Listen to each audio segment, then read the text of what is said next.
యాజమాన్యాన్ని కూడా. ఇక ఈ టాపిక్ విషయానికి వస్తే ఇప్పుడు 888 అనేది వాళ్ళు ఒక సంఖ్య నిర్ణయించుకున్నారు. నిర్ణయించుకున్నప్పుడు పార్లమెంట్ లో ఒక సంఖ్య నిర్ణయం చేయబడే అధికారము కేంద్ర ప్రభుత్వానికి ఉండొచ్చు, కానీ వితౌట్ పార్లమెంట్ సభ్యుల యొక్క చర్చ లేకుండా దాన్ని ఆమోదించే పరిస్థితి అయితే ఉండదు కదా. మీరు 888 అనే ఎట్లా నిర్ణయం తీసుకుంటారు? మేము 888 అనే సంఖ్యను మీరు నిర్ణయించడానికి కారణం ఏంటిది? మీరు ఏమన్నా జనాభా లెక్కలు చేసిన తర్వాత కదా ఎన్ని పెరుగుతాయి ఎన్ని తగ్గుతాయి అనేది. 888 లేదా 1000 వస్తాయా, 2000 వస్తాయా, 3000 వస్తాయా, లేకపోతే ఎన్ని పెరుగుతాయి అనేది ఈ 888 అనే దాన్ని మీరు ఎట్లా నిర్ణయిస్తారు? సునీత గారు కూడా అదే చెప్తున్నారు. అదే ఇందాక చెప్పారు వారు. ఒక్క నిమిషం ఆయన కంప్లీట్ చేద్దాం. సునీత రెడ్డి గారు, ప్లీజ్ ఒకసారి ఆయన కంప్లీట్ గా అయిపోయిన తర్వాత మనం మాట్లాడదాం. ప్లీజ్ పాయింట్ టు పాయింట్ వద్దు ప్లీజ్. సీట్లు అనుకూలంగా వేసి కడతారు. మేము 850 చేస్తాం, 800 చేస్తాం, 900 చేస్తాం అని మేమేం చెప్పలే కదా. జనాభా లెక్కలు వచ్చిన తర్వాత ఎప్పుడైనా సీట్ల సంఖ్య పెంచేదాన్ని బట్టి ఉంటది. జనాభా లెక్కలే చేయకుండా మీరు పిల్ల పుట్టక ముందే కుల్ల పుట్టిన అంటారు కదా. మరి 888 అనేది ఎట్లా నిర్ణయించారు మీరు అనేది ఒకటి నా కీలకమైన ప్రశ్న. రెండవది ఏంటంటే ఇవాళ ప్రజలకు ఎందుకు వస్తుంది ఈ ఇబ్బంది అనేది ఎందుకు వస్తుందంటే మీరు జాతీయ విద్యా విధానం పేరు మీద 2020 సంవత్సరంలో తెచ్చారు. ఆ జాతీయ విద్యా విధానంలో మీరు త్రిభాషా సూత్రాన్ని మీరు అమలు చేయబోతున్నామని చెప్పేసి మీరు స్పష్టంగా ప్రకటించారు. అసలు విద్యా విధానం అనేది అది రాష్ట్ర పరిధిలో ఉంటుందా, కేంద్ర పరిధిలో ఉంటుందా? రాష్ట్రాల యొక్క హక్కును హరించడం కదా జాతీయ విద్యా విధానం అనేది. ఇప్పుడు విద్యా విధానం ఎప్పుడు కూడా ఆయా రాష్ట్రాల్లో ఉన్న భాషలను బట్టి, ఆ ప్రాంతంలో ఉన్న ఏ ట్రైబల్స్ ను బట్టి, వాళ్ళ సంస్కృతిని బట్టి ఏ భాష అవసరం ఉంటది లోకల్ ప్రజలకు అనే దాన్ని స్పష్టంగా నిర్ణయిస్తారు. ఆ విద్య అనేది కేంద్రానికి సంబంధించిన కొన్ని అంశాలు ఉంటాయి తప్ప కేంద్రమే జాతీయ విద్యా విధానాన్ని ప్రకటించాల్సిన అవసరం లేదు. అందులో ప్రకటిస్తే హిందీని బలవంతంగా రుద్దే అవకాశం ఉండద్దు.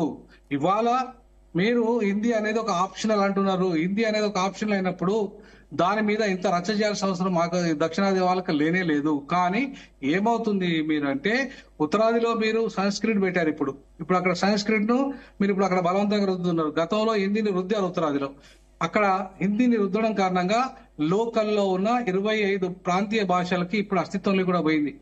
భోజ్పూరి మాట్లాడతలేరు. ఇప్పుడు అక్కడున్న ఏవైతే బీహార్ గాని, యూపీ గాని, రాజస్థాన్ గాని వాళ్ళ ప్రతి రాష్ట్రంలో ప్రాంతీయ భాషలు ఉన్నాయి. కానీ ఎక్కడ ఆ ప్రాంతీయ భాషలను అమలు అవుతలేవు. అక్కడ అమలు కాని కారణంగా ఆ యొక్క అస్తిత్వమే దెబ్బపడ్డది అక్కడ. ఇవాళ హిందీ అనే ఒక జాతీయవాద నినాదం పేరు మీద హిందీ, హిందుస్థాన్ అనే జాతీయవాదము, ఒకే ఎన్నిక, ఒకే దేశము, ఒకే భాష, ఒకే ప్రాంతము, ఒకే పార్టీ ఆధిపత్యం అనే ఈ జాతీయవాద ముసుగులో ఇవాళ ఈ దేశంలో ఉన్న ఇంతమంది ప్రజలు 6,000కు పైగా ఉన్న కులాలు, వాళ్ళ భాషలు వేరు, వాళ్ళ అస్తిత్వం వేరు. భాషలు ఇవాళ దాదాపుగా ట్రైబల్స్ 3,000 భాషలకు పైగా మాట్లాడతారు. అలాగే ఇవాళ ఏ భాష అయినా కూడా ఆ భాష యొక్క అస్తిత్వము ఆ యొక్క రాష్ట్రాల మీద ఉంటది. ఇలా మీరు తెలంగాణ ఆంధ్రాని విడగొట్టారు, ఆంధ్రప్రదేశ్ తెలంగాణను విడగొట్టారు తెలంగాణ ఉద్యమం పేరు మీద. మరి అసెంబ్లీ తీర్మానం ఉత్తరప్రదేశ్ ఎందుకు ఇవ్వించలేదు?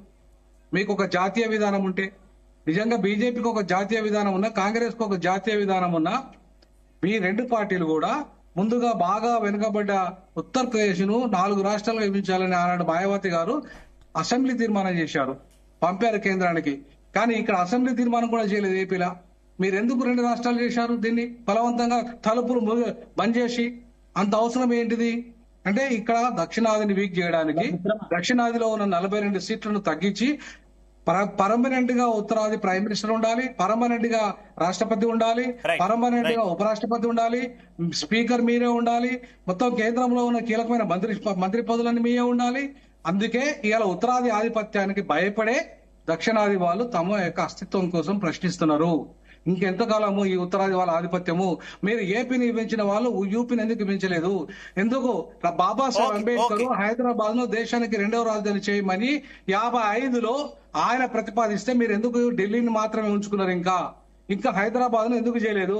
ఇవాళ హైదరాబాద్ సేఫెస్ట్ ప్లేసు, హైదరాబాద్ అన్ని డిఫెన్స్ శాఖలు ఇక్కడ ఉన్నాయి, హైదరాబాద్ లో పొల్యూషన్ లేదు. ఢిల్లీతో పోల్చుకుంటే ఇవాళ దుర్మార్గంగా ఢిల్లీ ఆధిపత్యాన్ని బలవంతంగా ఎందుకు రుద్దుతున్నారు? ఒక ఢిల్లీ కార్పొరేషన్ కే మీరు నిధులు ఎన్ని ఇస్తున్నారంటే టోటల్ దక్షిణాదిలో ఉన్న కార్పొరేషన్స్, క్యాపిటల్ సిటీలో ఉన్న కార్పొరేషన్స్ కి ఎంత నిధులు ఇస్తున్నారో ఒక్క ఢిల్లీ కార్పొరేషన్ కి అన్ని నిధులు ఇస్తున్నారు. ఎందుకు ఇస్తున్నారు ఢిల్లీ కార్పొరేషన్ కి అన్ని నిధులు? ఎందుకంటే అక్కడ ఫస్ట్ క్యాపిటల్ ఉంది కాబట్టి అక్కడ నిధులు ఇస్తున్నారు. అదే హైదరాబాద్ సెకండ్ క్యాపిటల్ చేస్తే తప్పకుండా ఢిల్లీతో సమానంగా ఇక్కడ నిధులు వచ్చేటివి, ఈ ప్రాంతం అభివృద్ధి జరిగేది. ఇలా ఢిల్లీ కంటే 100 రెట్లు అభివృద్ధి చెందిన హైదరాబాద్ సెకండ్ క్యాపిటల్ హోదా లేని కారణంగా పాయింట్స్ గురించి మనం అడుగుదాం వినోద్ కుమార్ గారు.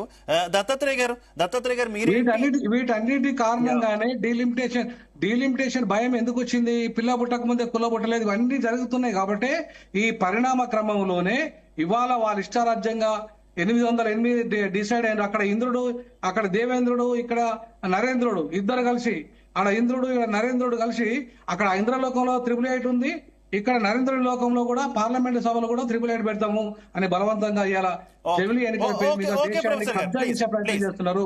కాబట్టి ఈ తిరుగుబాటు. దత్తాత్రేయ గారు కంటిన్యూ.